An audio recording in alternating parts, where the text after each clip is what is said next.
Bonjour à tous, heureux de vous retrouver pour ce journal des sports sur Hit FM Radio 103.0.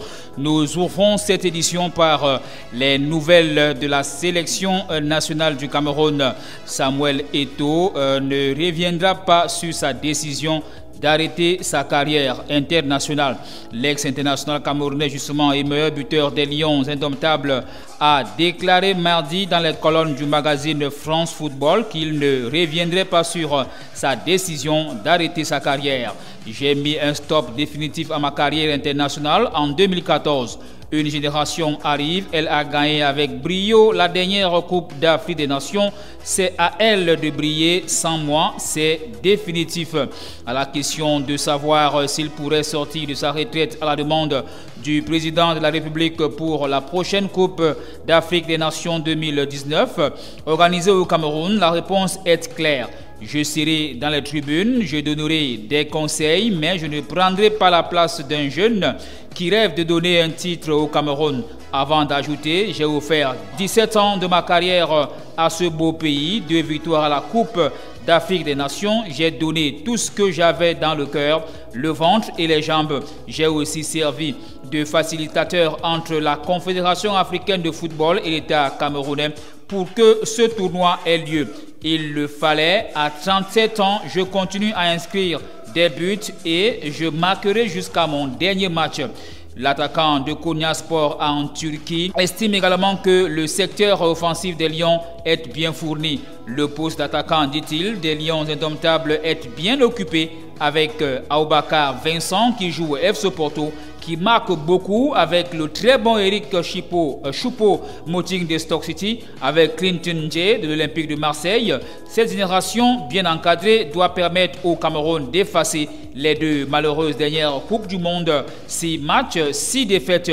Une sortie qui mettra certainement fin au débat d'un éventuel retour en sélection nationale avec le Cameroun. Toujours en équipe nationale du Cameroun, 2 rencontres amicales en vue pour les Lions indomptables sélection Fagnon. Après le rendez-vous coétien du 25 mars dernier, les Lions indomptables disputeront 2 matchs amicaux à la fin du mois en cours. Si tout est bouclé en ce qui concerne l'affiche face à l'Ouzbékistan le 28 mai à Tachkent, la capitale ouzbèque, ce n'est pas le cas de l'autre confrontation. La rencontre contre le Burkina Faso serait en train d'être finalisée. Elle devrait se jouer le 24 ou 25 mai dans la région parisienne. De sources dignes de foi, le premier choix d'adversaire était la République démocratique du Congo, RDC. Les négociations auraient malheureusement tourné court. U20 à présent, les Lions U20 affrontent les crânes U20 d'Ouganda ce samedi 12 mai 2018 au stade Philippe Omondi de Kampala dans le cadre du match aller comptant pour le 2e tour des éliminatoires de la CAN Niger 2019. Mundi Avocat, le Cameroun réintègre la compétition et perd son 3e match. AS Barreau du Cameroun a subi sa 3e défaite mardi face à Espírito Santo du Brésil, 0-1 pour leur 3e sortie dans le tournoi Legend. Opposé à Espírito Santo du Brésil mardi, les représentants camerounais au 19e Mundi Avocat se sont inclinés sur le score de 0-1 en match en retard de la 2e journée.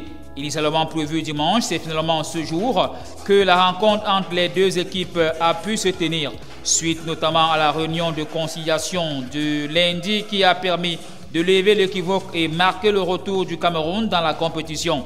Cette nouvelle défaite, la 3e en 3 sorties après celle contre l'Argentine 0-1 et le Panama 2-3, est loin de marquer la fin de la compétition pour leur premier point dans l'histoire de cette compétition et espérer se qualifier pour le second tour. Nous allons tenter d'abord ces 3 derniers matchs avec le même esprit de fair play et de détermination à améliorer nos scores. Pour nous, la compétition n'est pas finie. Dixit Maître Michel Etia, membre de la délégation.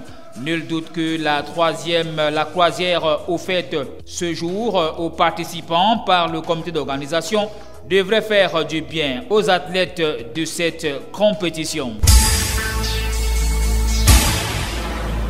Ligue de football professionnel, Elite One et Elite 2, après près de 2 semaines de trêve, les joueurs vont pouvoir retrouver la compétition le 13 mai prochain pour l'Elite One et le 22 mai pour l'Elite 2. Ainsi en a décidé le conseil d'administration de la Ligue de football professionnel du Cameroun, réuni le 8 mai à Yaoundé. Au terme des travaux, outre cette résolution et sous réserve de la publication du communiqué final, l'on apprendra par ailleurs que la Ligue de football et son top sponsor officiel MTN va signer un communiqué conjoint cette semaine relatif au paiement des émoluments dus au sponsoring des championnats par l'entreprise de téléphonie mobile. En effet, MTN a récemment annoncé la résiliation de son contrat avec son partenaire et a par ricochet revu à la baisse ses subventions pour les championnats camerounais, clouant ainsi au pilori la Ligue de football professionnel. L'entreprise s'est engagée par ailleurs à ne verser que 610 millions de francs CFA à son partenaire au titre de la saison en cours et 210 millions pour le compte de la saison 2018-2019. Pourtant, MTN a signé l'année dernière avec la Ligue de football professionnel une convention de financement à hauteur de 3 milliards de francs CFA sur 3 ans, soit 1 milliard par an. Les clubs vont bientôt passer à la caisse pour recevoir la première tranche des 610 millions, soit 305 millions de francs CFA.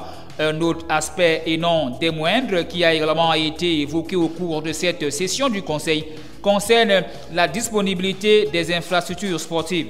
La Ligue de football entend initier des pourparlers avec le ministère des Sports et de l'Éducation physique à l'effet d'obtenir de disputer ces matchs sur plus de stades durant la phase retour.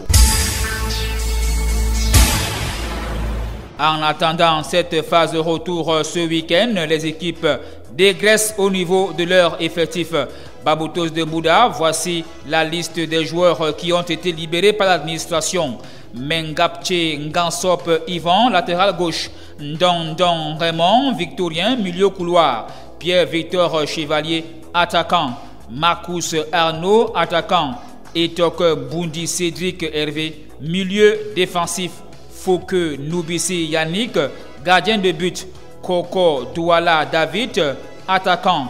Mfongang Kana Cédric Ronald, milieu de couloir. Enfin, Semakula Noah, attaquant de nationalité ougandaise. Du côté de APGS Dunfou, on a également dégraissé Nelson Mouke Ndana, ex-joueur, ex-défenseur du Canon sportif de Yaoundé. Acha Léonard, Otou, joueur du Racing la saison dernière. Simeux de Kolarov, il vient d'une équipe du côté de l'Occident. Mbaga, ex-joueur du Nusport du Onkam. Football féminin, un point sur le classement à l'issue de la phase, au terme donc de la phase aller, Louvre Prof et Amazon mènent le peloton. Hawaii Social tiennent bon pendant que les filles de Caïman et AS Green City jouent le maintien. La saison dernière, par exemple, Renaissance de Guidère n'avait pas enregistré le moindre point possible. Cette saison, l'équipe est classée 10e. Voici dans son intégralité le classement au terme de la première partie de ce championnat. Première équipe Louvre Prof 31 points, deuxième Amazon FAP de Yaoundé 29 points, troisième Awa 27 points, quatrième Social Djumbam 24 points, cinquième Éclair de Sa 21 points, sixième avec 17 points, Green City, non autant pour moi, Caïman de Douala qui compte dans le 10e 17 points, 7e Green City 13 points, 8e ASFF Djamaré 10 points, 9e Panthère 9 points, 10e Renaissance 4 points, 11e Femina Star de Bolowo 4 points et enfin 12e et bon dernier Vent du Nord 3 maigres points dans sa gibecière.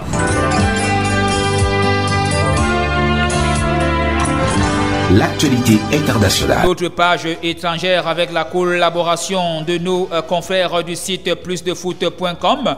Algérie, JS Kabylie, le contrat de Steve Ekedi sera résilié.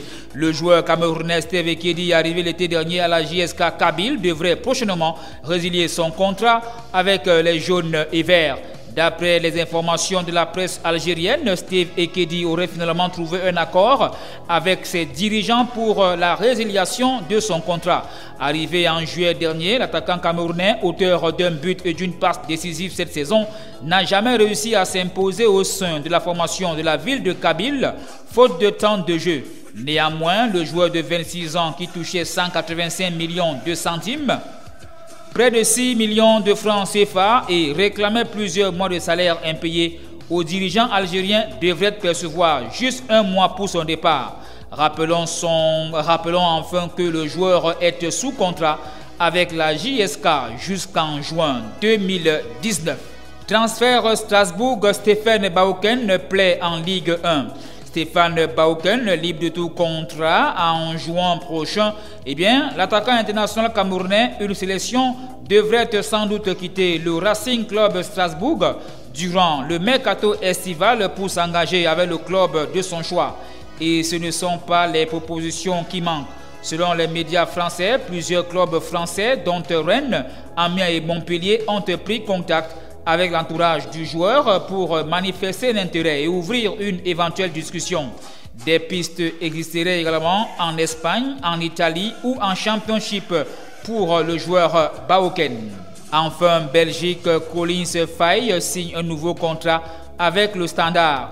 Arrivé au Standard de Liège en janvier 2016 pour une durée de 4 ans et demi, le défenseur international camerounais Collins Faye, 25 ans, a signé un nouveau contrat au Standard, a indiqué mardi le club liégeois.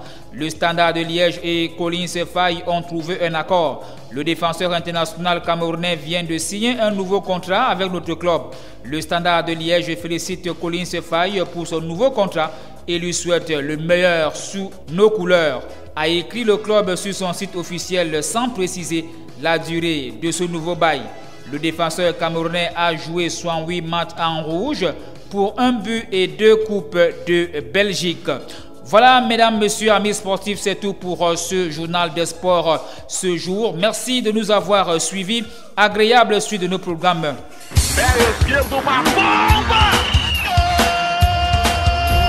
L'actualité des sports.